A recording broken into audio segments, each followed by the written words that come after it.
Awesome. Well, namaskar, everyone. Welcome to Baba's centenary program, Biopsychology of the Sexes. I'm Priyanka Kampella, a lifelong meditator. I live in Los Angeles, California, in the United States. And I'm very excited to MC our first session today on transcending the masculine-feminine dichotomy. So we are going to get started with some kirtan and meditation. So Didi Ananda Chetna is going to be singing kirtan for us live. And we're going to have a 15-minute kirtan followed by 15-minute meditation. So I'm going to turn it over to her. Thank you. Namaskar.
Bye.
Nityam Sudham Niravasham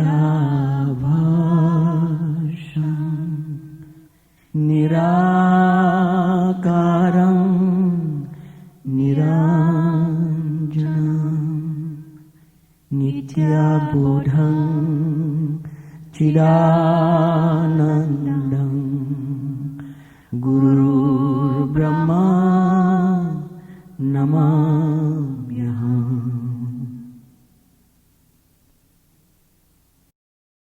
Akhanda Mandalakaram Vyaptam Jena Characharam Tatpadam Darshitam Jena Tasmai Shri Gurave Namaha Ajnanatirmirandhasya Jnananjana Shalakaya Chakurunmilitam Jena Tasmai Shri Gurave Namaha Guru Brahma Guru Vishnu Guru Devo Maheshwara Guru Reva Param Brahma Tasmai Shri Gurave Namaha Akhanda Mandalakaram Vyaptam Jena Characharam Tatpadam Darshitam Jena Tasmai Shri Gurave Namaha Ajnanatirmirandhasya Jnananjana Shalakaya Chakurunmilitam Jena Tasmai Shri Gurave Namaha Guru Brahma Guru Vishnu Guru Devo Maheshwara Guru Reva Param Brahma Tasmai Shri Gurave Namaha Akhanda Mandalakaram Vyaptam Jena Characharam Tatpadam Darshitam Jena Tasmai Shri Gurave Namaha Ajnanatirmirandhasya Jnananjana Shalakaya Chakurunmilitam Jena Tasmai Shri Gurave Namaha Guru Brahma Guru Vishnu Guru Devo Maheshwara Guru Reva Param Brahma Tasmai Shri Gurave Namaha Avadravyam Jagadguru Tuvyamiva Samarpaye.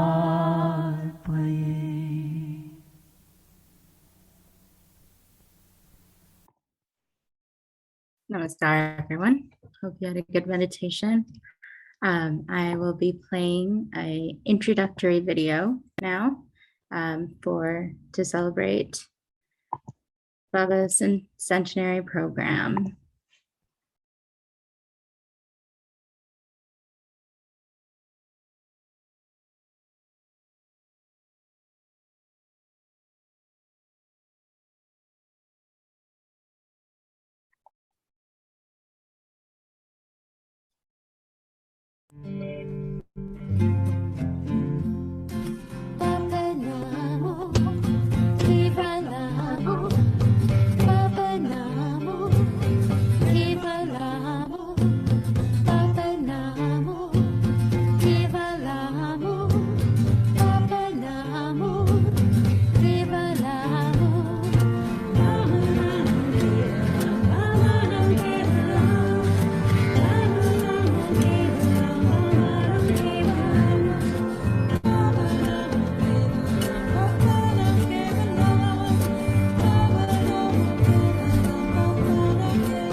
Again, I think it's going to be such a wonderful course and a value to all that can attend.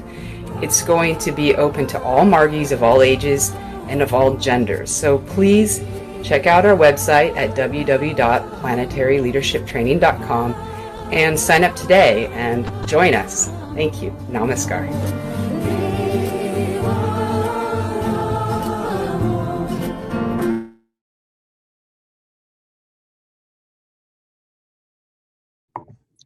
Thank you. That was a lovely video. Welcome to our instructors. Welcome to the audience and attendees and participants and interpreters. Thank you all for being here. I'm going to hand it off to Vishala, who will be introducing our program. She's been a Margi for many years. She's founder of Supporting Systems, an educational consulting program, and most recently soon to be co-teaching for Neo-Humanist College of Asheville. And her course is titled Teaching from the Inside Out.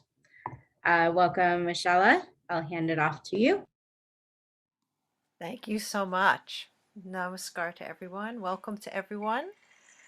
Many months ago, Didi Ananarada was chatting with me about this program that she wanted to help develop and coordinate for celebrating the role and the future of women as a celebration of Baba's 100th birthday.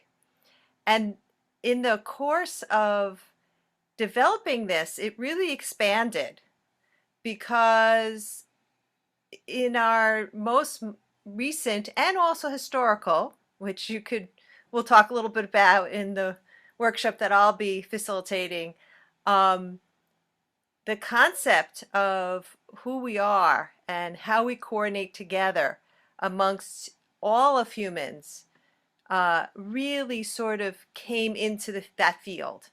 And the program grew into sort of a more inclusive program. So you just saw the video today. Didi Ananda Narada is going to facilitate a workshop on the biopsychology of the sexes and transcending the masculine-female dichotomy according to Tantra. And that will be very interesting. As we know, she's a wonderful facilitator. And then also next week, the psychobiology of women as mothers and a look at the psychobiology of men as fathers with the trainer Didi Ananda Uttama, who I've had personal experience with and visited her project in Greece. And she's also a very seasoned and amazing facilitator. And so I wouldn't miss that one. And then the third week will be, I'll be facilitating, but there's going to be a whole panel of people that are we're going to have some discussion, a little bit of background, but then also some discussion and collaboration about the awakening of woo/men and transcending gender stereotypes in our society. And I've been enjoying researching what Baba might have to say about that also. And then we're going to celebrate the sanctity of self through song and dance. And that certainly will be a treat with Chitti, Joshina, Aisha, and Didi Anandaviva. And then we will move into the last week, which is going to be exploring our narratives and creating our vision around gender for healthy human society with Didi Ananda Devapriya, who I have just been getting amazing feedback about. She's teaching a course in the New Mystic College on neo-humanism, and everyone is just jumping for joy and delighted about her work. And so I think that as many of these weeks as you can participate in, I know I'm going to participate in as many as I can.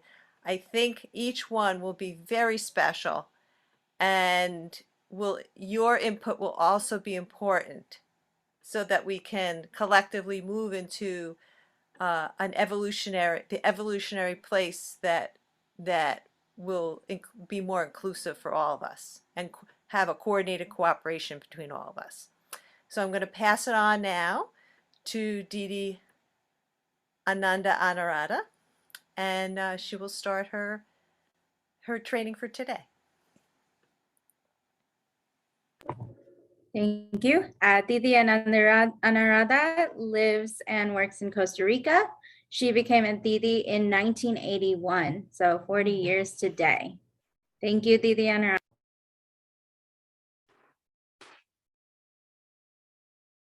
Good morning, everybody, or good evening.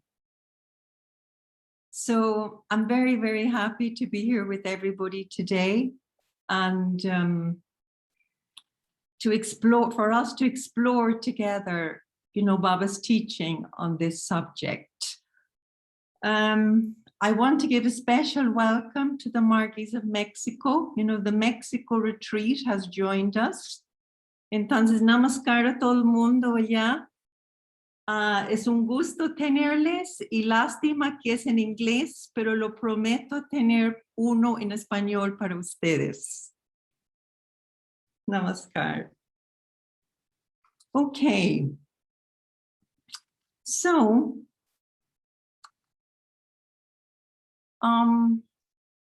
those of us who lived in the 60s and 70s, what marked those decades were the hippie and the feminist movements.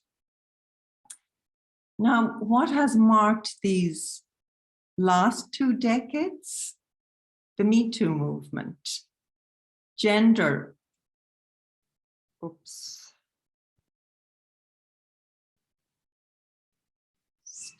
gender awareness, gay rights, and the LGBT movement.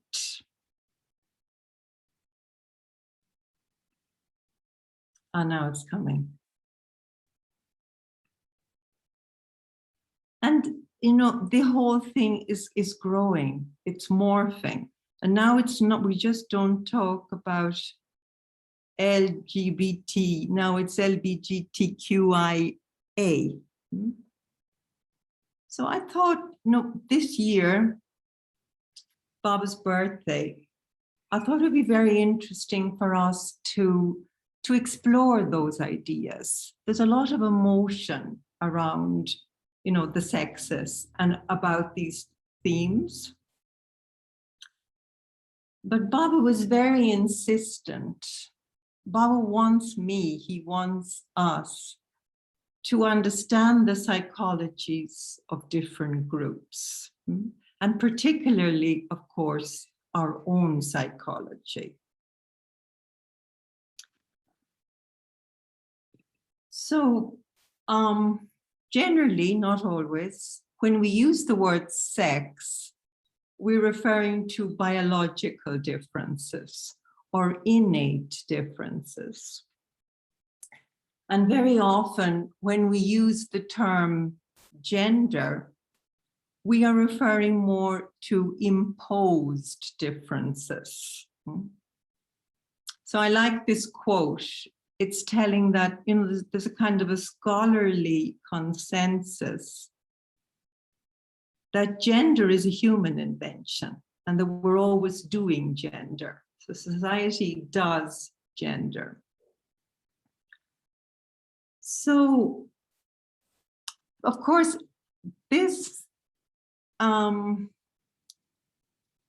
society set up something we call the gender binary system, where, it divides us into two groups. So you're male, you're female, and that's mostly, our identity and our roles in society are basically, they're just based on our genitalia. But, and also, society has kind of idealized, the male and the female, and commercialized, of course, a lot, masculinity and femininity. But this gender binary system, it's running into serious problems all the time. Why? Because many of us, we don't fit into that. We don't fit into this neat gender binary system. This is a woman, Maria Jose Martinez, very famous Spanish athlete. Normal testosterone levels, normal height, totally normal woman.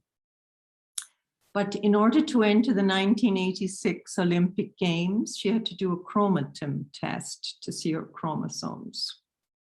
And she herself was totally shocked because the results came back that she was XY, which means biologically, science told her you're a man. And she was barred from all games, and all her past medals were taken from her. So one day, talking to Vishwamitra, he told me, he said, this gender binary thing, it's a painful myth. And why is it a painful myth? Because we are so much more complex than just a gender, and so much more complex than the stereotyping that the society engages in. But now there is an awakening with all the recent things that have happened, that are happening or that have happened, that, sex and gender, actually, it sits on a spectrum. So I was thinking about, the role of society, and then trying to compare society to Tantra. So, society, we know, it's based on a materialistic philosophy. And it wants to organize us and categorize us and just standardize, systematize. And our society doesn't understand consciousness very well. But then we come to Tantra, and Tantra is about exploring, our inner world. It's about, wanting to know our aspirations, our experience. And the basic premises of Tantra is that the whole cosmological order is guided by thought and by desire.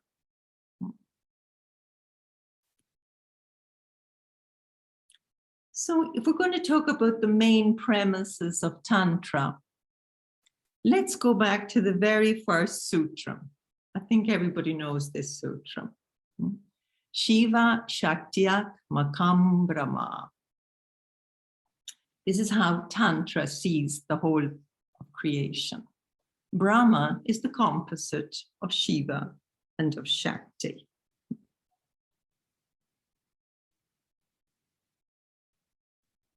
So here we see Shakti dancing around Shiva. And only because of the goddess Shakti, Shiva can manifest his cosmic Leela. Shakti, the goddess, is his eyes, his ears, his movement. She is the one who is expressing this great cosmic desire to manifest. And of course, we always associate the Purusha, the creative principle as male, and the operative principle as female.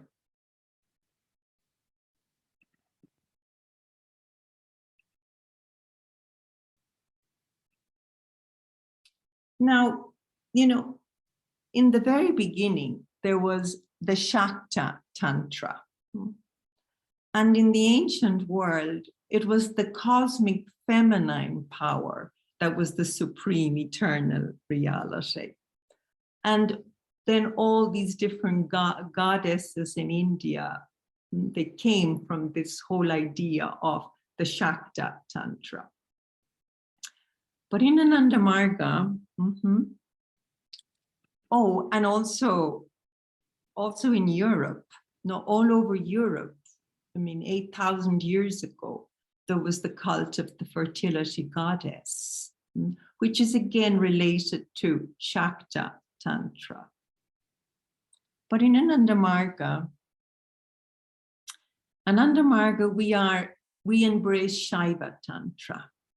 So it's a cult that's centered on Shiva as the supreme eternal reality. And Tantra is mostly concerned with the subtle mystical aspects of life. And as our name suggests, Ananda Marga, it wants to bring us along a sweet, Baba said, a sweet and resplendent path. So I found it interesting that society talks about a gender binary, but in Tantra, we're talking about a cosmic bi-unity, the Shiva Shakta. And of course, this is represented by the Shiva Linga, and there's a Shiva Linga Yoni Yantra. Now, of course, it's very obvious that the relation that the Shiva Linga is the male sex organ and the Yoni is the female sex organ. And that's why perhaps in crude Tantra, there was the belief that, if the Shiva Linga gets joined with the Yoni, then there will be liberation. But that's not what we do in Ananda Marga.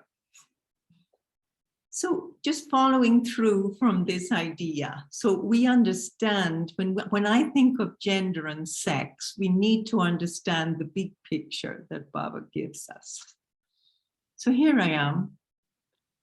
And my dharma is what? My dharma is to move towards greater mental expansion.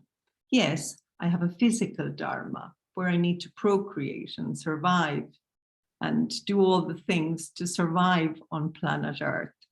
But my essential dharma is always going to be to move towards greater and greater mental expansion.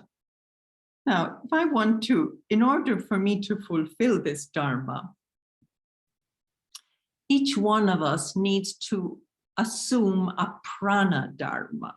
So what's prana dharma? So prana dharma is, each one of us has a particular characteristic, a bent of mind, an attitude towards life and society, a different outlook.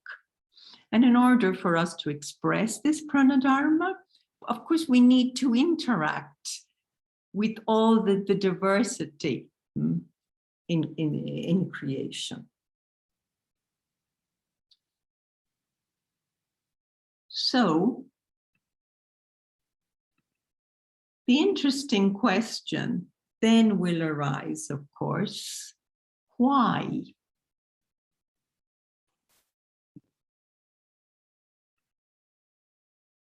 Sorry, my mouse is getting a bit stuck here on me. So then, of course, my prana dharma. Okay, so my prana dharma was to be born as a woman.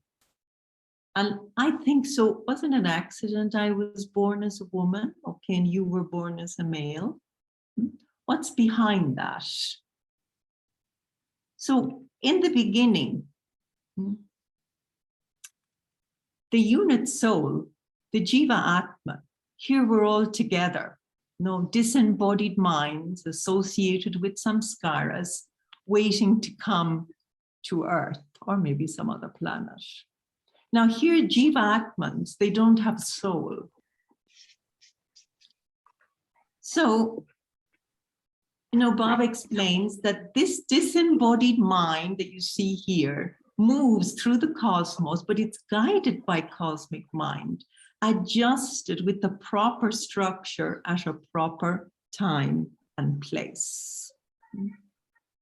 And Bob also mentions that the brain is the receptacle of mind, and mind is the receptacle of samskaras.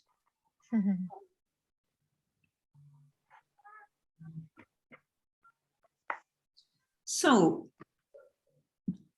in Tantra, how is our biological blueprint created? So our biological blueprint depends primarily on our samskaras. Our samskaras generate, where we're disembodied minds, they generate a psychic wave. Then Baba said this psychic wave organizes microvita, porque being male or female is really decided by microvita. That's complex, we get into it another time. And then that is going to determine our DNA and our chromosomes. But this is a complex idea, but speaking with Raghavira told me that actually our physical gender is determined by our chromosomes, but not always our mental gender will be determined by our chromosomes. That will depend on the participation of the mother when we're in the womb. So our gender will also be related a little bit to our mother's samskaras. But as I said, this is complex. So then Baba said, in order for you to have a body that's like an all-female body, you must have a collective similar samskara. So I have a similar collective samskara with all those who identify as biological female, and men vice versa. So what is this collective samskara? And then what is that energy that's keeping us all bound by this collective samskara?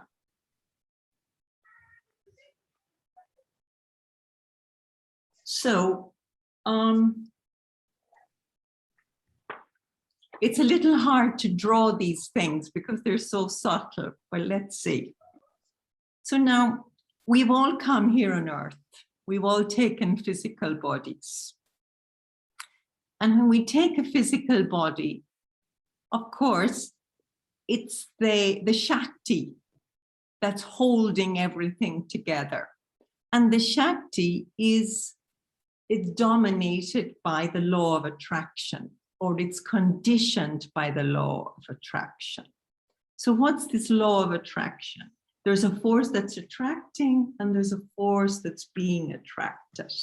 And that keeps us all interacting and moving. But now, depending on the nature of your innate samskaras, and this, listen to carefully, there will either be a tendency for you to attract, which Baba called Samjojani Shakti, or there's going to be a tendency for you to be attracted. And that is determined by samskara. So if there is a dominance of Samjojani Shakti in one's latent samskaras, this disembodied mind will be programmed with the soul. This disembodied soul will attain a female body. And if there's a dominance of Bijajani Shakti, voila, you're going to come in a male body. So what are the characteristics of these two Shaktis? So in the female principle, Samyojani Shakti, the force that is drawing the object towards drawing it in towards enjoyment. So I deduced from this that the biopsychology of the female is to draw in receptivity, inviting, attracting. And then if there is a dominance of Vibhajani Shakti, this is the force that's moving towards, then that is more propulsion, propelled, conquer, acquire. It's a different type of energy, a different type of attraction. And then I thought, so how do we see this playing out in our real world? How do these two Shaktis play out in the real world? And then I thought, well, actually, if you think about the sperm going to the ovum, if you see the video in real time, the sperm is moving with tremendous speed, being attracted irresistibly towards the egg, which is just sitting there, drawing it in. So I thought maybe perhaps this is an example of the two Shaktis in our physical world. Also, you know, different species, it works in different ways. In the bird kingdom, for example, in the bird kingdom, you have the male bird is making itself beautiful and attracting, like the peacock, you know, showing all its amazing feathers. But usually in our human society, it's the female who likes to, you know, paint herself and dress up with matching shoes and attract her mate. And years ago, I witnessed something which I actually thought it was very sweet. I was at a DMC in Anandanagar, and Baba was giving the DMC, Baba was giving the marriage blessing. And there were so many couples there in the line waiting for the blessing. And Baba suddenly, he looked up the line and there were lots of European couples. And Baba looked at the women and he said, why? They are celebrating their marriage and they have not decorated themselves. And he smiled. And that day Baba didn't give the blessing. The next day they came, the Didis had decorated them very beautifully, and Baba gave the blessing and smiled, you know. So Baba mentions that we have noticed, and these degree of expansion between Samyojani and Vibhajani Shakti, that is what makes men and women deal with things differently in the physical world. Again, very important, that term, degree of expansion. There is not two idealized opposites. The degree of expansion of either Samyojani and Vibhajani Shakti, no, just the degree. Again, it's on a spectrum.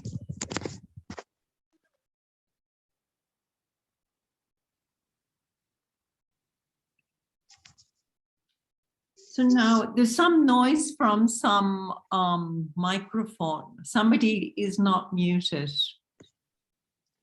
Okay, so then what happens when there is an approximate balance between these two Shaktis?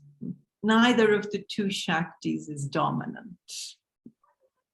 So when that happens, Baba's telling that one will be, Baba uses the old word, and Baba says one will be born as a hermaphrodite, when there is an approximate balance. But then he goes on to say that, you know, there is never a perfect balance, that it will always be in favor of one or the other. Either will be a little more male or a little bit more female, but very rarely what they would call a true hermaphrodite. These were the old medical terms they used for what we now call intersex. So we don't use, I mean, Baba in the literature uses eunuch and hermaphrodite. We don't use those terms anymore. What I understand, the new term that is accepted is intersex. So now we've seen how our psychology has created our biology. So now let's take a look for a moment at some of the differences in our biology and how that is significant to us learning to move together in what Baba calls coordinated cooperation. So now, of course, most of the biological differences that exist between the sexes, they're going to be related to our role in procreation. And on the higher glands and chakras, Baba said there is absolutely no difference. The difference is mostly to do, with the lower chakras related to our role in procreation. So now, yes, there are differences in the size of our brain, in composition of neurons, transmitters, content, receptors, etc. And Baba says that women have less neurons than men.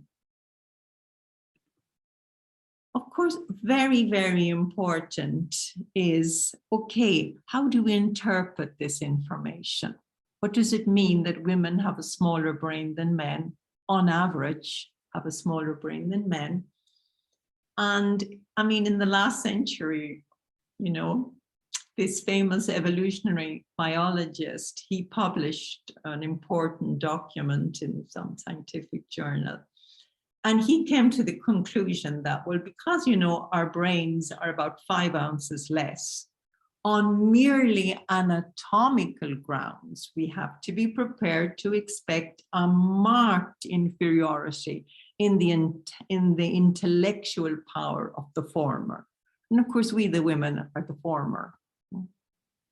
He went on to say a lot more things and decided basically that women were not subhuman, but something like that. Then, of course, a woman comes to the rescue. This was his student. Her name was Anna Lee. So she had to do it. She was the only woman, of course, in this biology, in this evolutionary biology course. So she decided what she's going to do. She's going to get all those old fuddy-duddy men, and she's going to, measure their cranial capacity. And she's going to see if really your cranial capacity has something to do with your intelligence. And guess what? It doesn't. So not only is size important, yes, Baba did mention that women have less neurons. But then Baba said, well, that is not at all significant that women have less neurons than men, because anyway, we only use a fraction of the neurons that we have. So very important how we're going to interpret what Baba says. So I thought it would be interesting for us to see, because then, okay, our brains are different. So how do we use our brains? And they have found out that men and women, we actually do use our brains quite differently. And there was a huge, I mean, imagine 46,000 brain scans trying to see the difference between the brains of men and women in this clinic in California. And they came up, which for me are some very interesting observations. So in the case of women, there was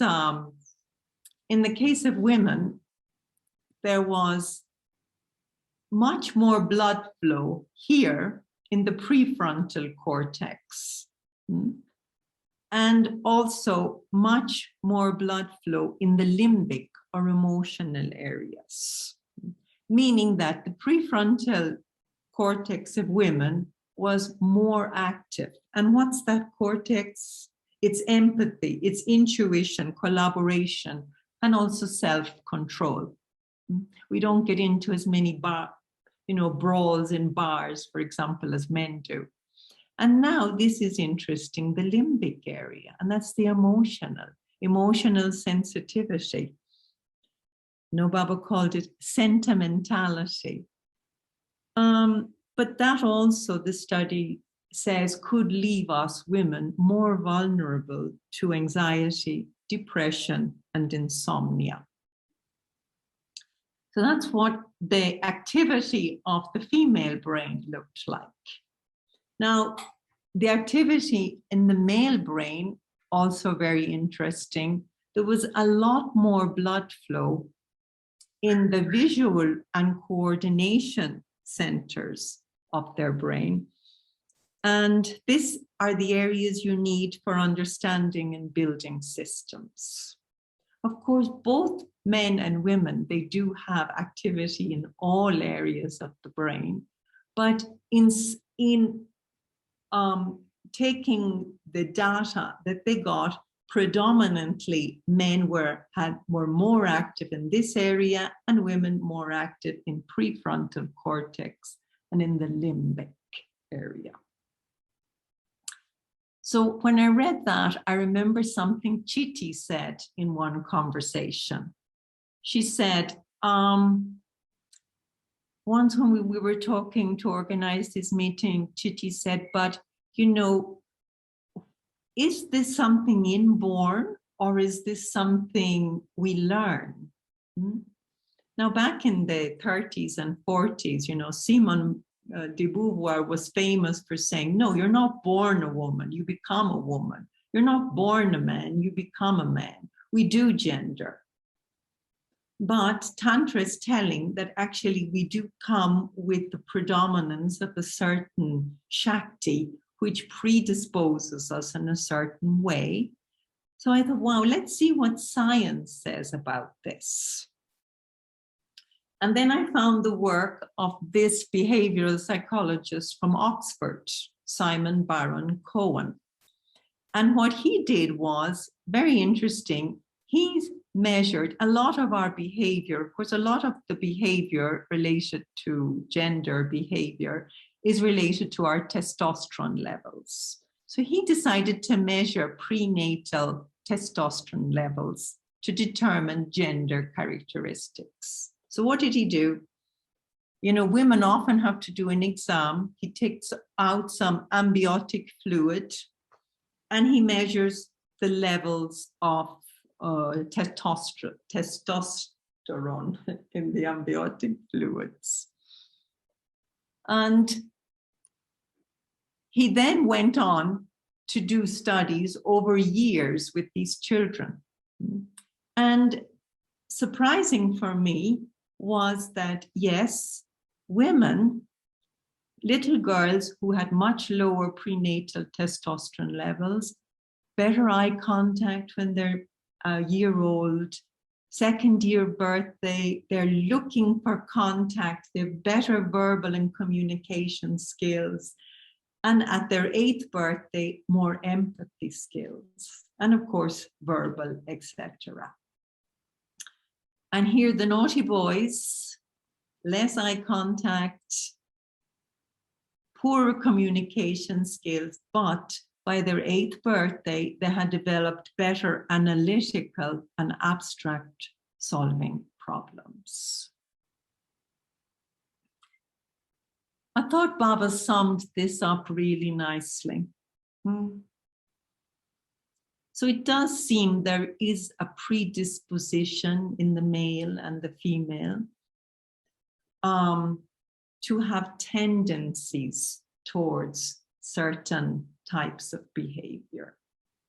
And Baba said, through the dispensation of God, men's deficiency is balanced by woman's sentimentality, and woman's deficiency is balanced by men's resoluteness and subtle propensive propulsion.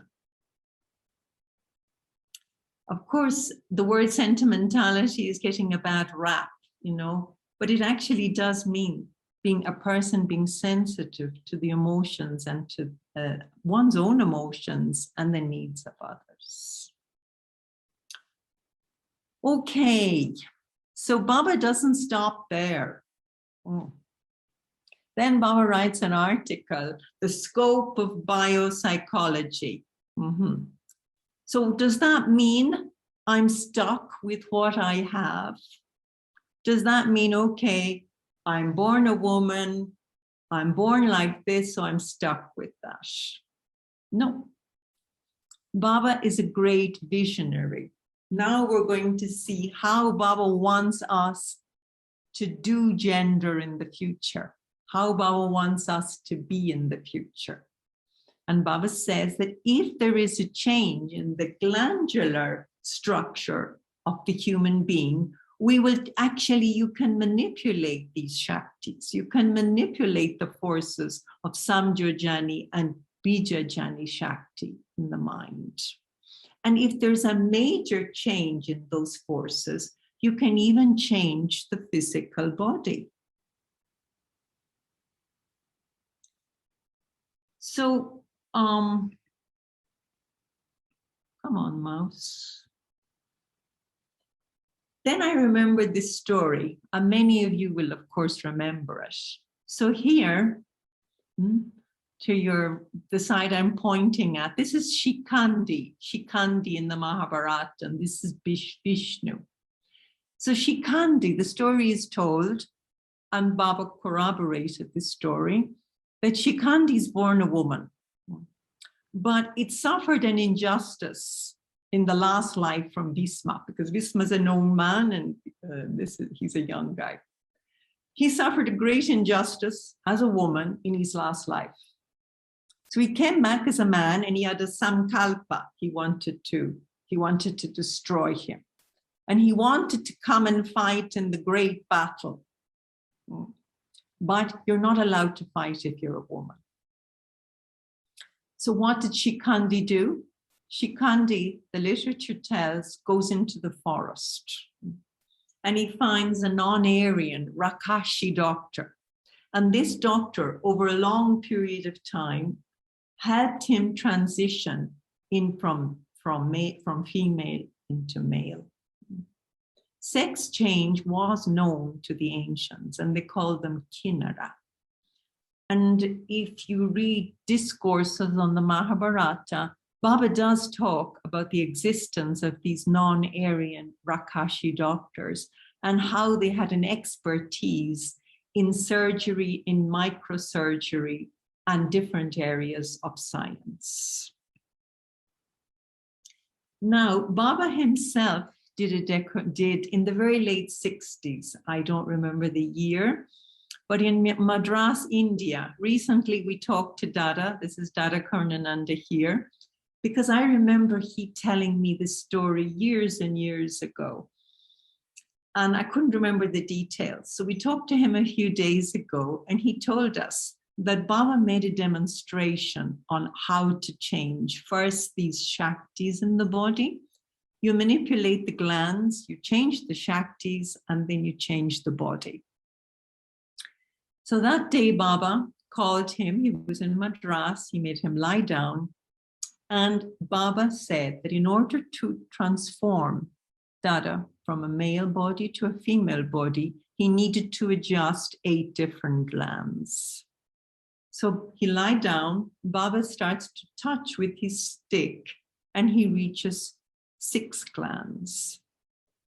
Dada told us that he is feeling a tremendous tingling sensation in the breasts and in the groin, and some great change happening in his body. When Baba reached, the changing 6 glands, he stopped there. Baba said, no, I don't want to lose my worker. So then, during a few hours, Baba touched each one of those 6 glands and changed the glands back to being a woman. And that day, Baba also said that in the future,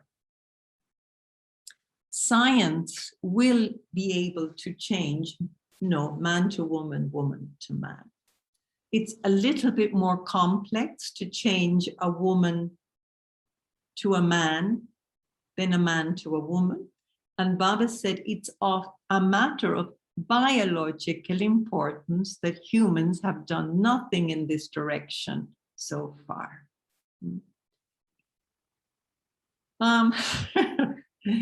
This is from the movie Junior, maybe 30 years ago or something, 20 years ago. So Baba then after that, he said, and it's not only that you can change, that you will do it by manipulating the glands. You can actually, you can also change your glands, not by a scientific process, by powerful mental ideation. And you can ideate in such a way that it is possible for a man, it will be possible for a partial change of the glands and for men to become pregnant. And this is something that not everybody knows, but as the Scientific America said, it's strange, but it's true. Men can lactate. They just don't have enough practice, maybe. But there's a lot of literature, a lot of documented cases that's showing that when men, suckle the baby, that eventually they will produce a small amount of milk. And this is a case that was documented just in the year 2008. This man's wife died, and he actually breastfed both his children. So we are thinking, so science is going to give us great promise that we can change, so we will be able to transform ourselves through science or through ideation. But then Baba kind of grounds us again, and he says, yes, but when all is said and done, science will never change your samskaras. There's no alternative. If you want to develop your personality, develop your sense of self, you have to do spiritual sadhana. So I don't know how I'm running with time, because I do have a little bit more about just, it's a little more about now sex and gender in the society, and then to finish. Can I continue? Yes, we have plenty of time. Thank you. Thank you. Okay. So now, from what we've been reading, it's very obvious that science, and especially society, needs to reconsider its take on sex and gender. And Baba, in one of his Renaissance discourses, he appealed to us. He said, Renaissance people will have to start a movement for social equality and fight against such inequality based on sexual difference.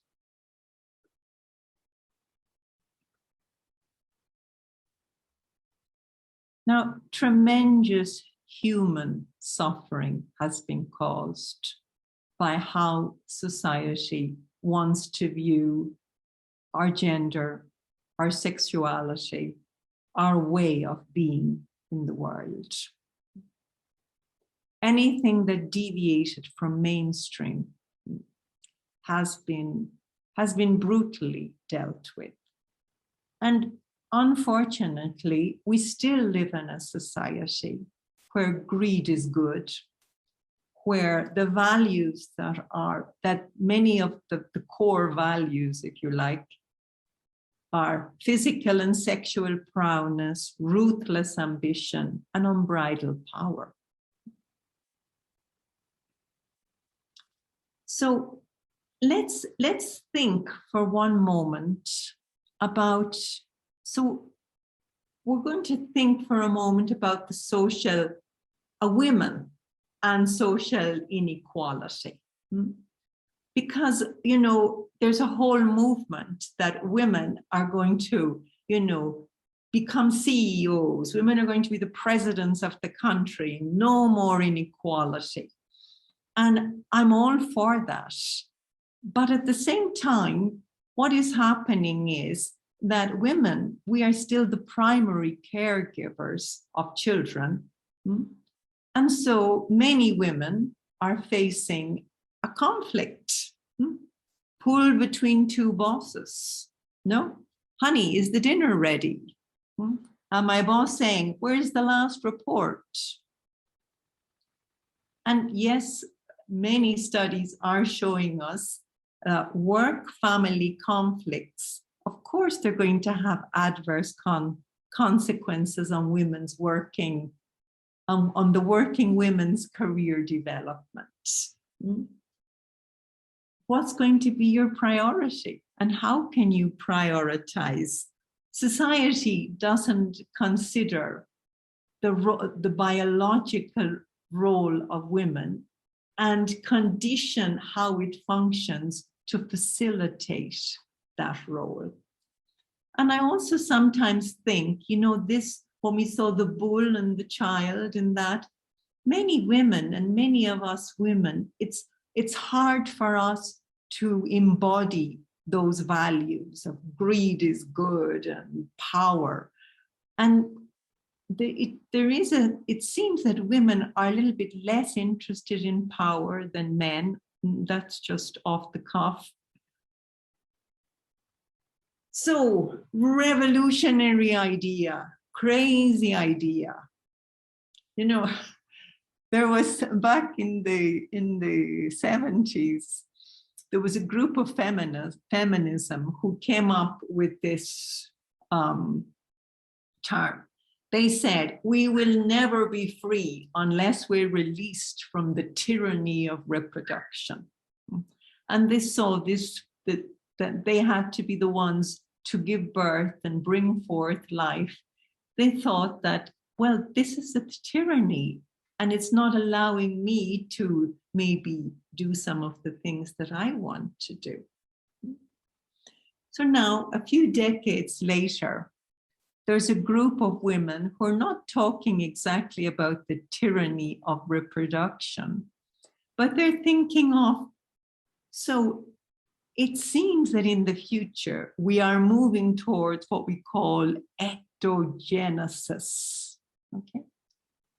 So what's ectogenesis? Ectogenesis is the science by which babies can be created in the laboratory. And then these women are saying, okay, so let's explore the theoretical possibility of ectogenesis. And just thinking that now it's possible, we rethink gender and parenting roles. How could our future look? How should our future look in this, with this scenario? So what does Baba think about this very futuristic kind of idea? Just give me a second to get my notes here. So interesting enough, Baba is a Renaissance man. Baba is looking and seeing into our future. And Baba, in several instances, is telling us a day will come when humans will reproduce themselves in scientific laboratories. Not only that, sperm and ovum is going to be created in the laboratory. Then, of course, what's going to happen? If we're being created in a laboratory and even sperm and ovum is created, what is going to happen to us? Well, slowly, gradually, human beings, we are going to lose our reproductive power. But, very interesting, Baba says we're never going to lose the urge to procreate, the urge to reproduce. We're never going to lose that, because that is an urge that is embedded, in the cosmic mind. Now, you may say, well, this is very far in the future, but actually, right now, as a society, as a humanity, we are losing our reproductive powers. In the last 30 years, the sperm concentrations in men has actually gone down over 30%, no, 60%, over 60%. When Baba thinks this whole new development in science, Baba is applauding it. Baba's telling that from this auspicious day, humanity will step out of the limitations of its crude Kamamaya and Anamaya Kosha. And it is going to have a chance to follow the subtle pursuits of its existence, and fulfill its supreme purpose in creation. So this, according to Baba, is our desired future.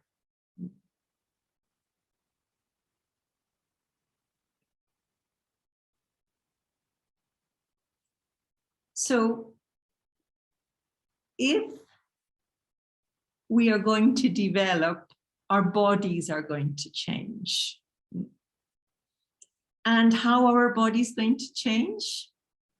Baba said that human beings who are goaded by love for the supreme, their mind is going to become bigger and bigger. And as you get increased nerve cells and nerve fibers, human brain is also to becoming stronger and bigger. Mind is growing in magnitude, and that big mind is going to need a big cranium, and that our limbs are going to become a lot thinner and longer. Then Baba made a joke. He said, in the future, if the parents are out walking their kids, the compliment will be, my, what a great big head he has. And look at those lovely thin legs. So the concept of what is beautiful is going to change in the future. So let's get back to wind down and finish these ideas.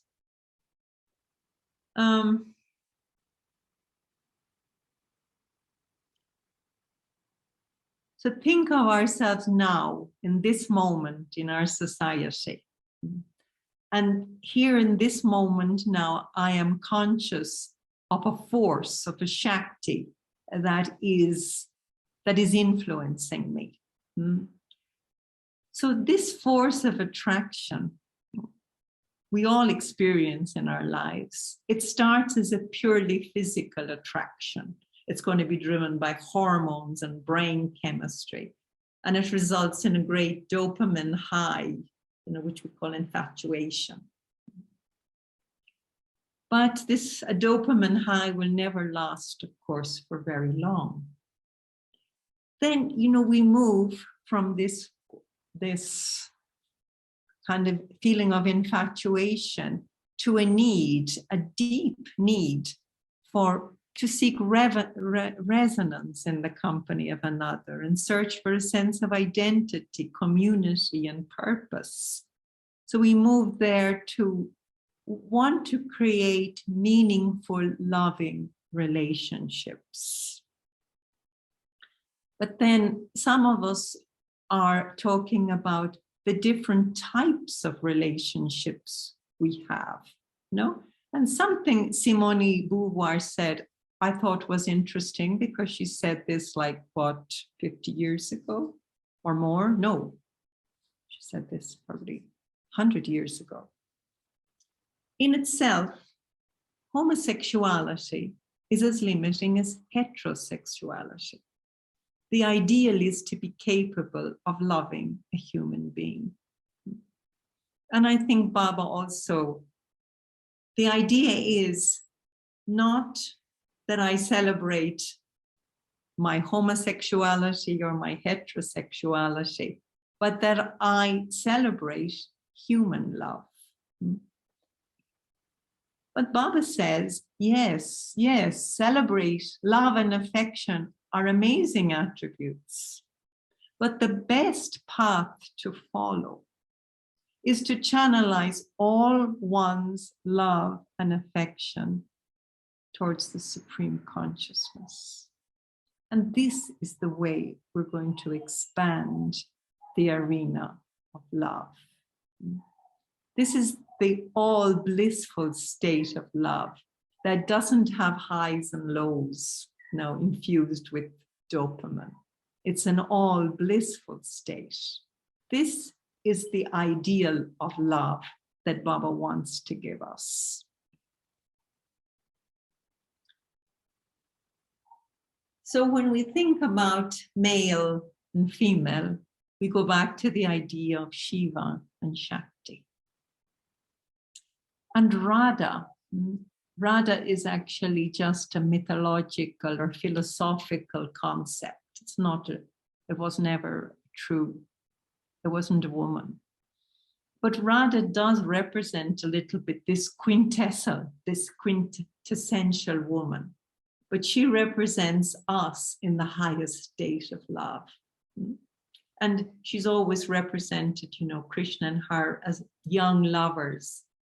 And it's simply a metaphor for this blissful relation, this blissful, loving relation, that in our deepest hearts, this is what we're all longing for. This is what we all have a deep, deep desire to experience in our lives. So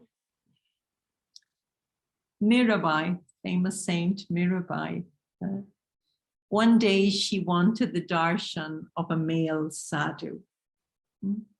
And so she requested to see him, and he said, no, I do not have darshan. I do not see women. And 500 years, 600 years later, we remember Mirabai's reply. And she said, oh, I thought everyone in Vrindavan is a woman, and only Gopala Krishna is Purusha. Meaning that actually we're all just the Radhas moving around Krishna. We're all just Goddess Shakti moving around Purusha, longing to experience this deeper love, this deeper connection. So we're in a cosmic dance, one attracting, one being attracted, or simply witnessing. And this is just propelled by samskaras. And I think it's interesting if we look at the bodies of the human beings of the future, according to what Baba says, that if, this description is anything to go by, I think also not only will we think everyone in Vrindavan is a woman, but we're going to start to look a little bit more like women. More feminization of the human structure. So I want to end with just two brief messages that I think are important in this age of a lot of dichotomy and fight. And that Baba said, in the universe, there's nothing unnatural or abnormal. It is still natural, even if it deviates from the mainstream. And to remind myself every day, in the end, this body isn't mine. This body, it belongs to another entity who has placed this mind. No, remember, he guided, cosmic mind has guided my disembodied mind with my samskaras just into this body. The mind isn't mine. I've been authorized to use it, but it's not mine. The soul is witnessing the mind, but if the soul stops watching, that's the end of the body. So it's been a bit long. Sorry to have extended so much, but now, if any of you would like to ask some questions, I think we still have some time to answer questions.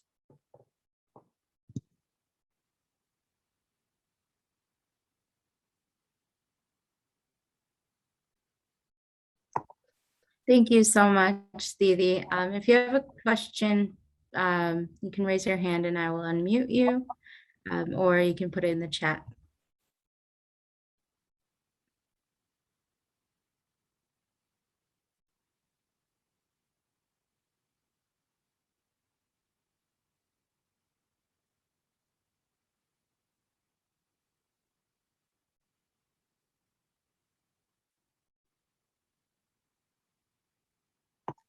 All right, we have a question from Alok. Didi, you use the term intersex. Would this be interchangeable with transgender? What I understand, you see, intersex is when you are born with genitalia, which is not either male or female. It's mixed, and there's many varieties of intersex. But transgender is like what Shikandi did, okay? Transgender is you are a woman. Let's say you're a man and you don't feel that this body is representing your samskaras properly, then you will change your sex. So you will take hormones to induce more, let's say if you're a man, more estrogen. And so you change yourself biologically by surgery and by hormones into a woman. So no, they're not interchangeable, the words.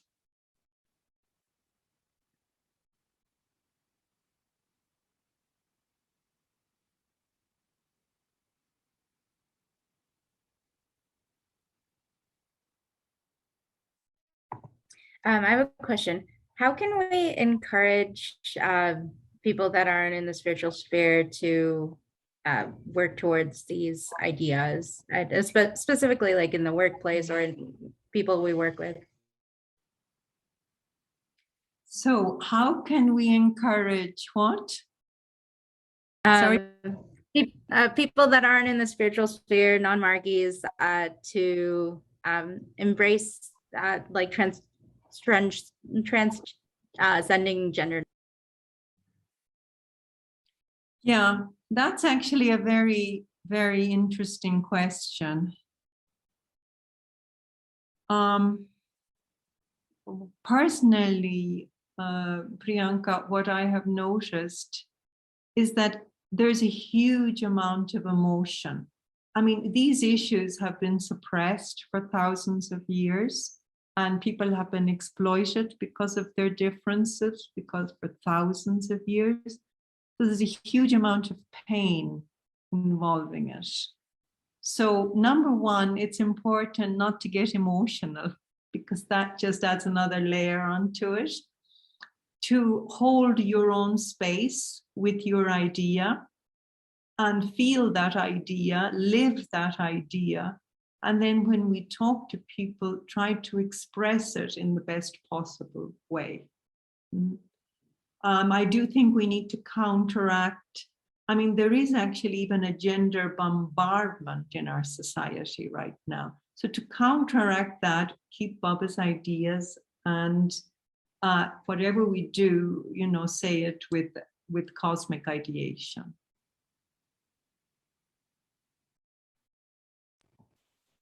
Thank you. That was very helpful.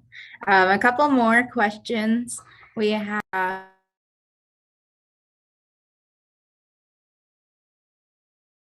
is it possible to access the recording? Yes, the recording will be put online. How do we dialogue with others on this topic? I think that's similar to my question, but if you have anything you want to add to that. Okay, there are some, sorry, because I'm reading the questions, but maybe you should do that. Sorry. Could you repeat?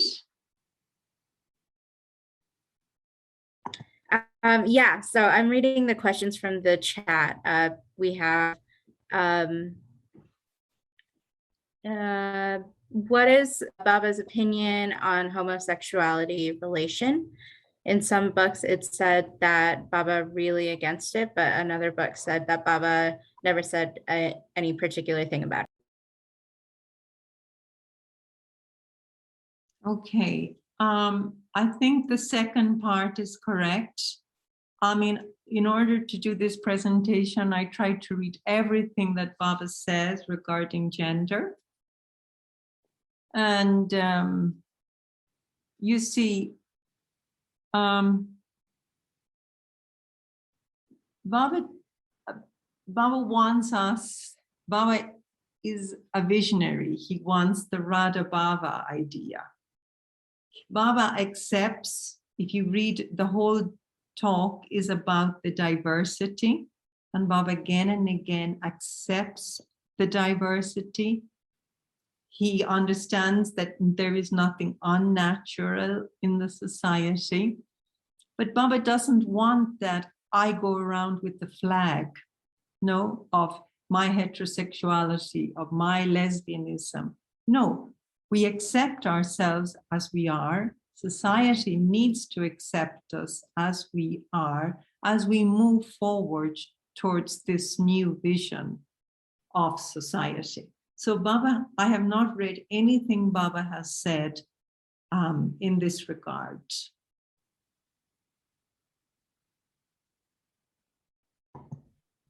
And then a couple of people have asked if you can share any documents or references to Baba's literature on this topic, and if they can watch the recording later on.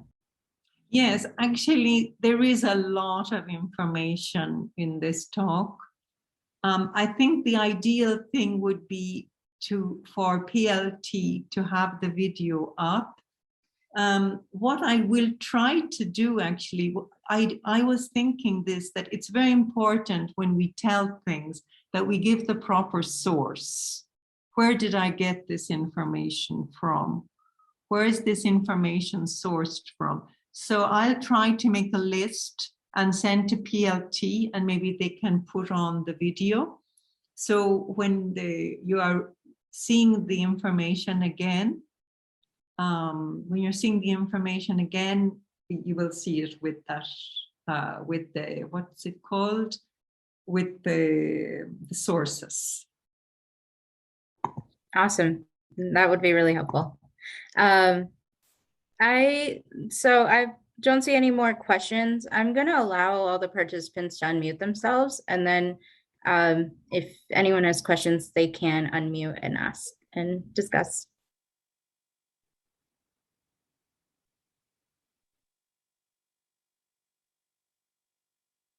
I'm just going to address, ¿los Marquis de México están todavía? Si los Marquis de México quieren hacer una pregunta en español. Hola, hola, la voy a abrir ahorita. Hola. Si ustedes tienen alguna pregunta también en español, con mucho gusto, no sean tímidas.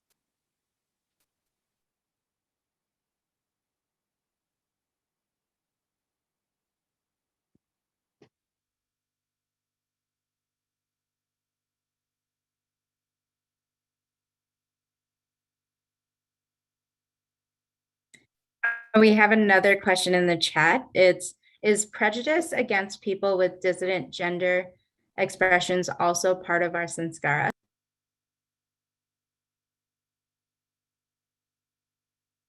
Yeah. So, you see, we live on, everything is connected with the samskara. But the prejudice has to do, there's an innate samskara and there's an imposed samskara. So society is imposing things on us. And some of those things that society imposes on us, they're very, very harmful. So we have to, that's what Baba said, that quote of Baba, that we need to fight against all kind of sexual inequality in our society. So it is an imposed samskara, but we can control imposed samskara. We can do something about it as an individual and as a collective society. Thank you. Prakash raised his hand. Prakash, do you want to unmute? He's muted.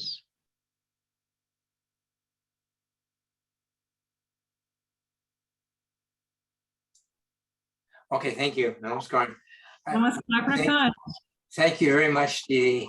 I appreciated this very much. I really feel like it's important for us to really study deeply what Baba has said. And as people were asking about whether there's a samskara and to have a prejudice. Well, you're saying those are imposed samskaras. I mean, there's so many imposed samskaras by our society.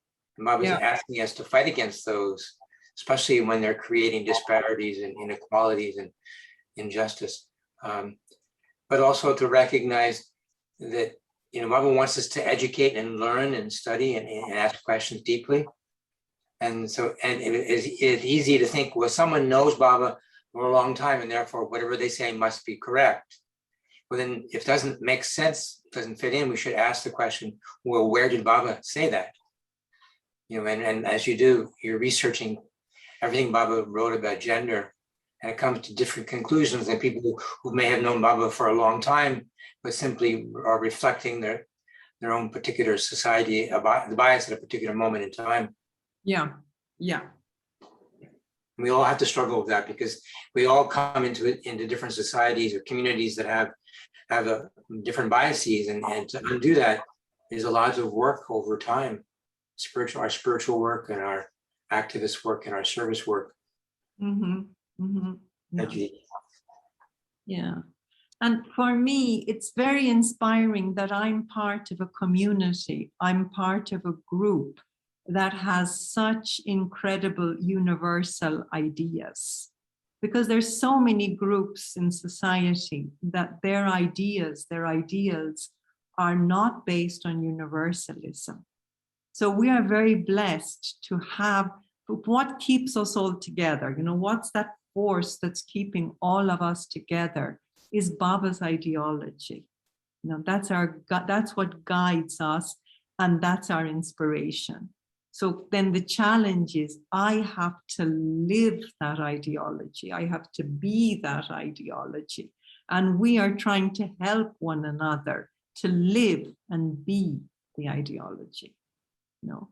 So, and that's why Ananda Marga is so precious, because it's a community that's working, moving towards that.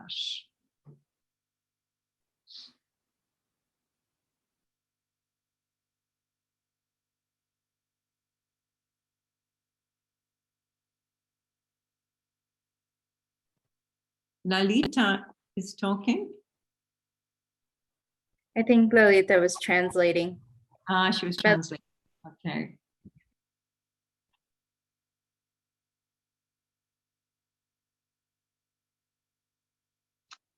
Namaskar. Pleasure here in Ireland.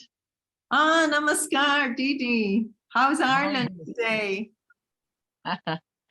But what we do after, it was a lovely presentation. Thank you so much.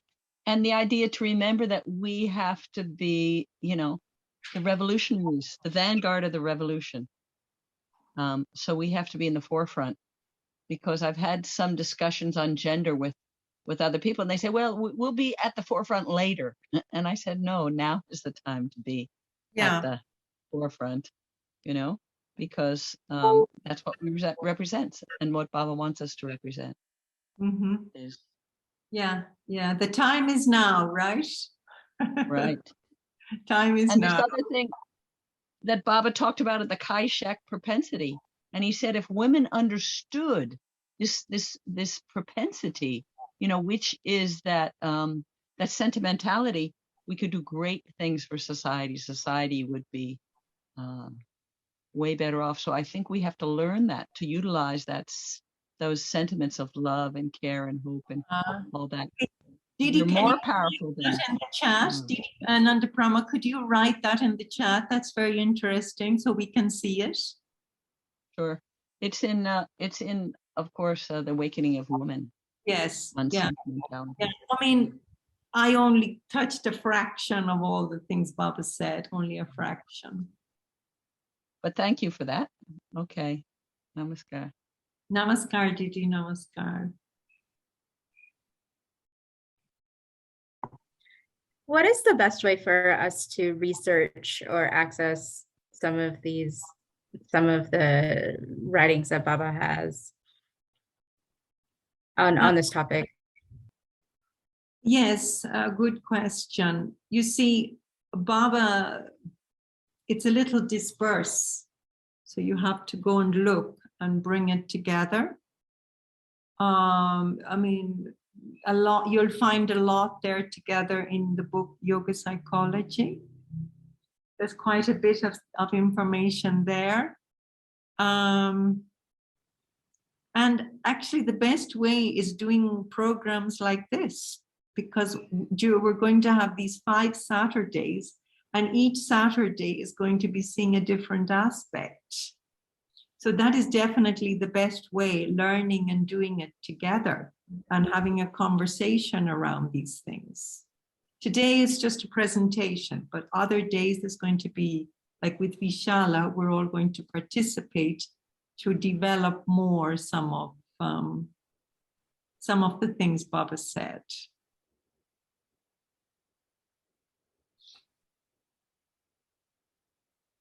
Thank you. Yeah, as Sanjana said, Didi, it would be very good if you could collect all that Baba said in a book. What do you think? Okay, so now I'm going to write a book. Yeah, no, actually, yeah.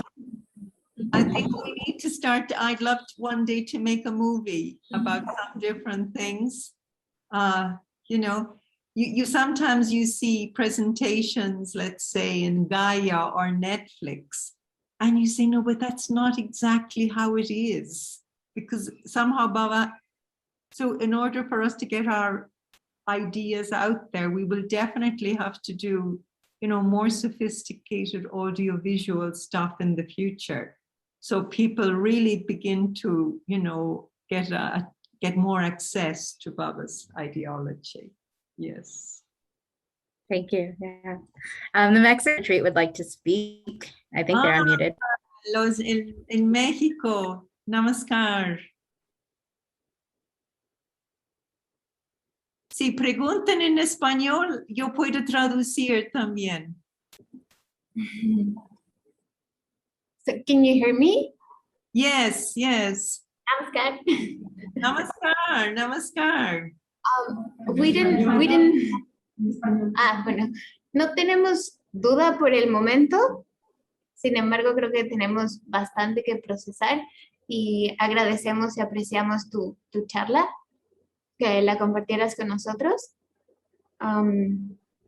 Así que, pues, gracias por compartir el conocimiento y hacernos saber lo que Baba ha dicho al respecto sobre este tema, que sí es muy interesante y tiene un gran trasfondo.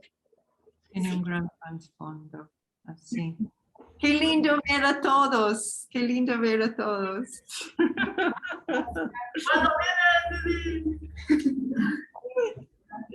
Namaskar. Namaskar.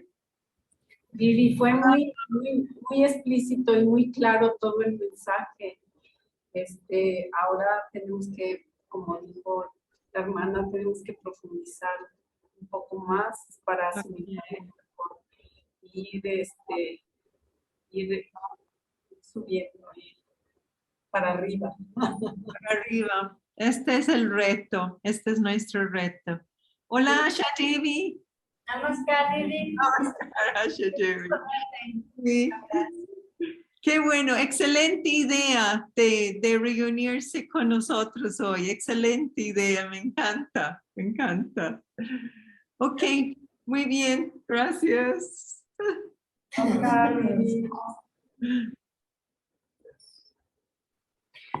Thank you. So that it's our 2-hour presentation is up. So I'm going to give some closing comments. There was a couple questions about the electronic edition of Baba's writings. I think if PLT can provide the link to access those electronic editions and maybe some keywords on what to research. There's a lot of questions in the chat for that. As someone's looking forward to the movie on Netflix for the